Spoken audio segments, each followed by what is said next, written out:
Lee, what should the average American be feeling right now about the Ukraine-Russia thing? Because I think emotions are all over the place. You see a David versus Goliath fight, and no one roots for Goliath in that, so people are rooting for Ukraine. Ukraine appears to be putting up pretty stubborn resistance. Those Eastern Europeans have done that from time to time, so we're all cheering them, but we don't really want to get involved.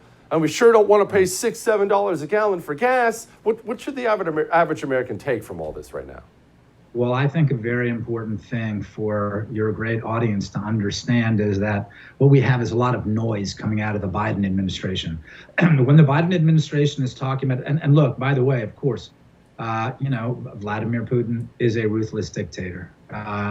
Walking into Ukraine, invading Ukraine like this is terrible. And it's right for Americans to be sympathetic with the underdog. The fact is that our political leaders right now, at the head of which is the Biden administration, what they're saying about confronting Putin is nonsense. And I'll explain very quickly, right? Vladimir Putin, first of all, it's going to be extremely difficult for the United States to impose meaningful sanctions on Putin. And here's why.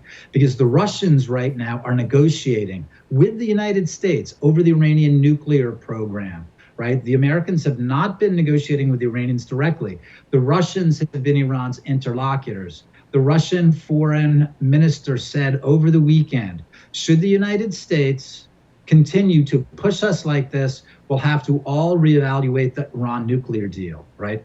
It gets even worse. If the Iran nuclear deal goes through, because Iran is a Russian client, right? That is going to fill Russia's war chest. And Russia is going to be in there working on nuclear issues with the Iranians, selling them arms, as well as different economic issues as well. The Biden administration is not serious. This is simply a cover for what's really going on behind the scenes. In effect, the Biden administration is strengthening Vladimir Putin, right, through the Iran nuclear deal. This will all fill Putin's war chest. So what they're doing is they're rationalizing all of this to keep jacking up the energy on American citizens. Why? They know very well that they could alleviate the problems. They could drop the price of energy if they were to reopen Keystone and look for other opportunities. But no, they need to push the Green New Deal because this is the centerpiece of the Democratic Party platform. And all the Green New Deal means is it means punishing working and middle-class Americans and another transfer of wealth like COVID. So that's what Americans should understand, what's really going on here, right? It's not, for the Biden administration, it's not about Russia and Ukraine, right? For viewers, for other Americans, they see this horrible thing unfolding in Eastern Europe. The Biden administration is using this as a screen to accomplish its different foreign policy and, most importantly, its domestic policy goals.